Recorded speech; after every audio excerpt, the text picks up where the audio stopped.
Yan guys. Yung bata, no? Yan guys, yung Holy Week, etong lugar na to may nalaglag na bata. Ilan taon yan, Ban? Parang 3 taon. Pinuntahan dito ng mga rescuer guys. Diyan nalaglag, buti hindi dumiretso dun sa bangin.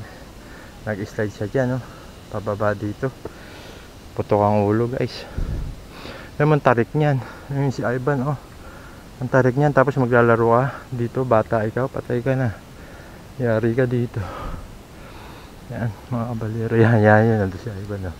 Madulas kasi ito eh. Kaya dapat dito ka dadaan. Yan guys, nakabay tayo ulit.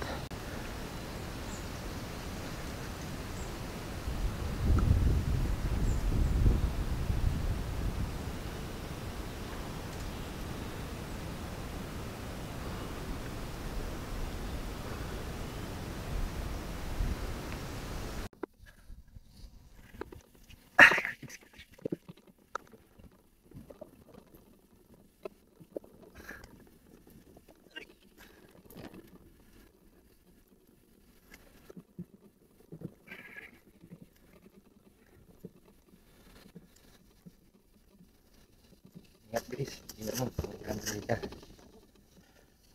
yan dito guys. Yan, okay. Nakami darasan dapat guys,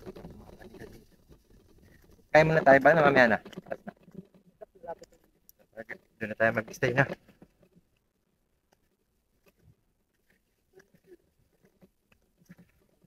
Ayan na pala. Yan na guys, Calvario na to. Kunti na lang. Tatlong mga 30 na lakbay na lang. Ganda guys, oh, wow. Sana oh. Yan guys, konti na lang. Konti na lang, gutom na ako. Niloko ko ni Ivan, sabi niya malapit na raw eh. Pero malapit na to guys. Konti na lang, kita ko na yung ibabaw eh.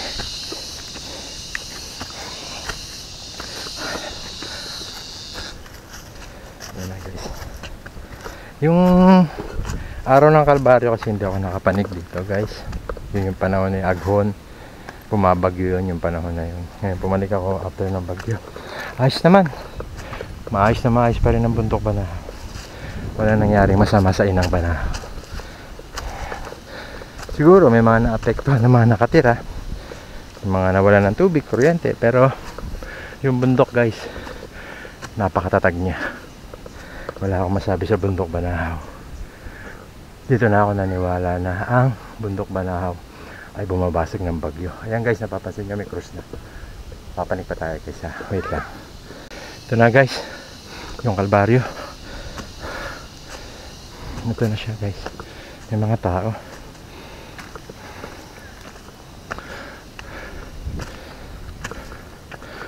Ayan guys. Ito na yung bundok ng Calvario guys.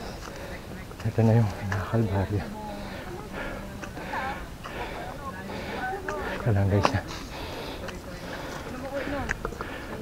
May mga tao, mamaya ako nabibidyo guys. Tutukan ko lang yan. Pero yung buong video, bibidyo ko mamaya. Ayan yung Calvario guys.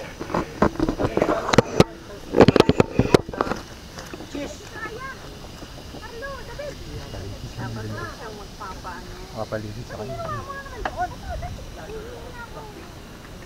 Yun yung sa Cristobal guys.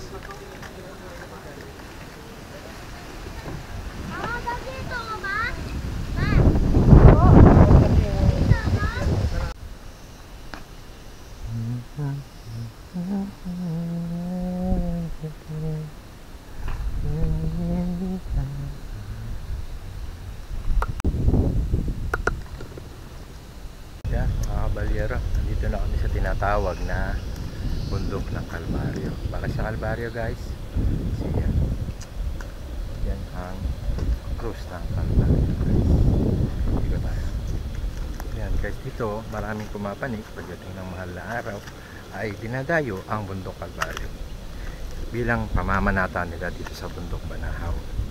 Ito ay isa Sa mga, yun, na-i-vlog ko naman na to guys pala. Pinakita ko lang sa inyo guys kung gaano kaganda dito. Yan. Yan. Salamat mga kabayer. Yan, ganda guys.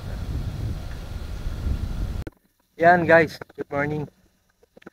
Noong po dumaan yung bagyong Aghon, siguro tinamaan tong masyadong malakas tong bundok ng Kalbaryo ng Mount Banahaw. Ayan guys, yung tatlong cross dito nabali yung isang cross guys. Dito pala. Akala ko kanina walang nangyari masama. Pero nung mapansin ko pag nalikod ko, kulang yung cross kasi tatlong cross yan guys eh. Sa dalawa, tatlo. Kasi tinatawag na cross ng Kalbaryo. Ayan guys, siguro ayos na lang to ulit yung mga mamalata dito. Tingin ko naman pagbalik ko i-complete na ulit. Yan lang naman na naapektuhan ng ating bagyong Aghon. Yan, wala tayong magagawa. Yan ay kalikasan talaga. Yan ay may dahilan kung bakit tumama sa atin yung bagyo na yan. Yan, salamat mga kabalyero. Yan.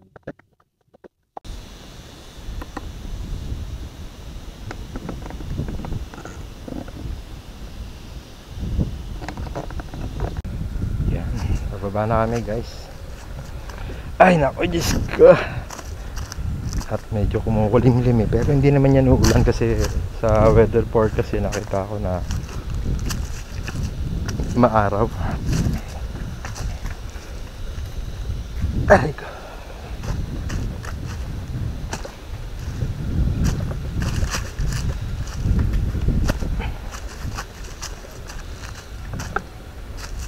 May papanik ba na no?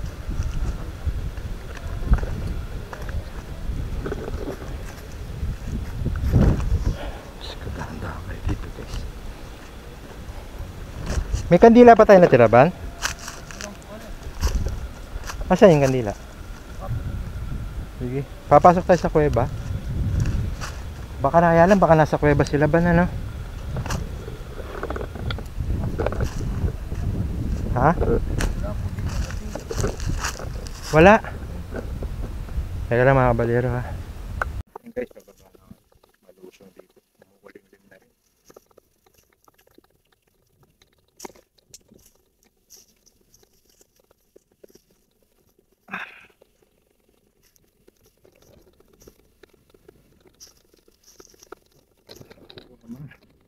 Hindi ko kami pinabayaan sa kanya paglulubay.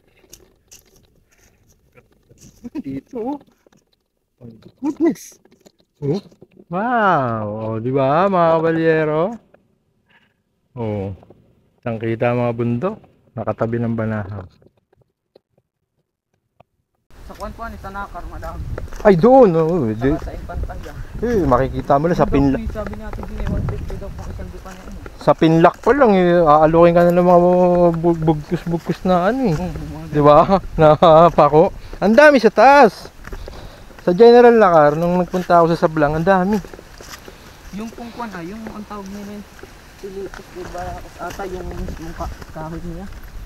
Yung parang ganito po ano. Ay wala dito yun. Doon yun sa may Kuweba ng Ama meron. Doon marami sa Kuweba ng Ama. Sa Impanta pinapakdaan ganito tabi basta. Nagdala nga po ako ng Maraming kumuha sa'yo. ay hindi po. Nagdala lang po ang kapuso. Kaya yung nalalapin din pong ulo. Ay yun. Sa Kuweba ng Ama marami. Ay kumuha daw ako. Tang isang dipa daw ay 150. Mahal oh.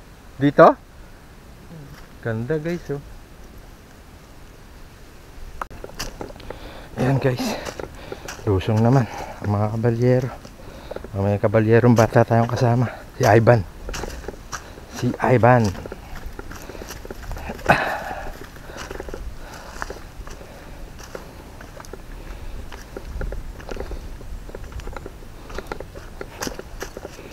Ay, Diyos ko Lord.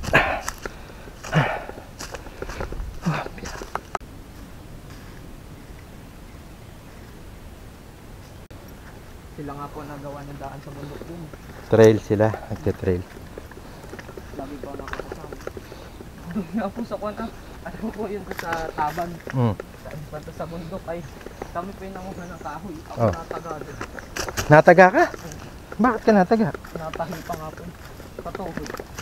Nasumabla yung Ako yung nakaupo. Ay nakabatak yung tuhod. Yung laki yung sugat na yun.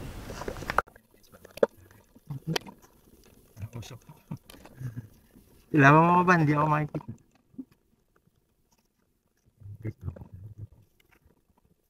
Tingnan mo yun. Tuntungan.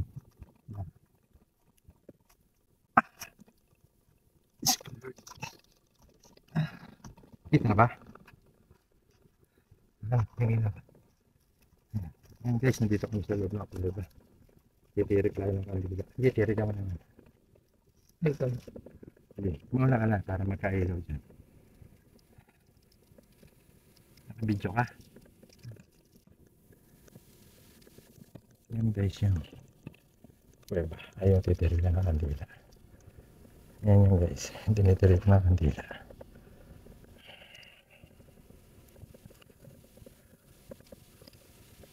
Ito mo sa atin. Kaya ba ito mama? Kasi na kayo mga kabagero ha. Ito ang sa loob natin.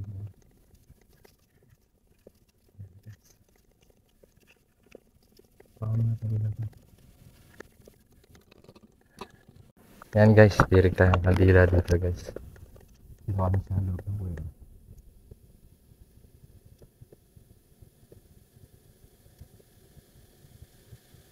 Sama ko rito sa lagyan ng school.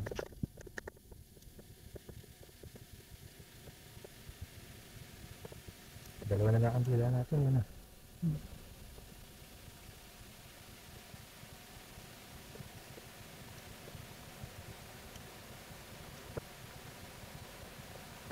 Saan ito? Pwede po muna lang ito. Ayan guys, nandito kami. Nauso kami guys. Yun, nakikita nyo ba? Ang lamig dito sa loob. Ang lamig dito sa loob guys. Nauso kami oh. Ito yung loob ng kuweba guys oh. Nandiyan na, nauso ko. Nauso ka rin ba no? Dapat hindi na uso ko. Kita mo ba ba? Hindi na uso ko guys. Saglit lang mga kabalero. Tutukan ko. Guys, ayan yung San Roque. Ito yung loob ng kuweba ng San Roque. Papasok sa loob. Bawal talaga rito ng flashlight. Kaya lang, tinutukan ko na para makita nyo guys kung ano mayroon sa loob. Ayan guys. Dito ka muna ba? Samahan mo na. Yan yung loob ng San Roque.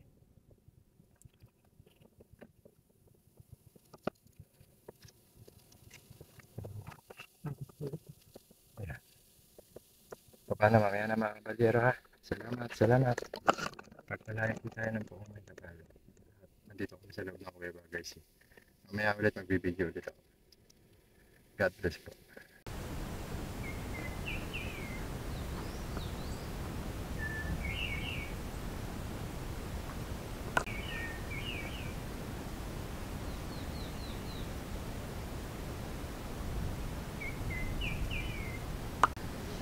Siya.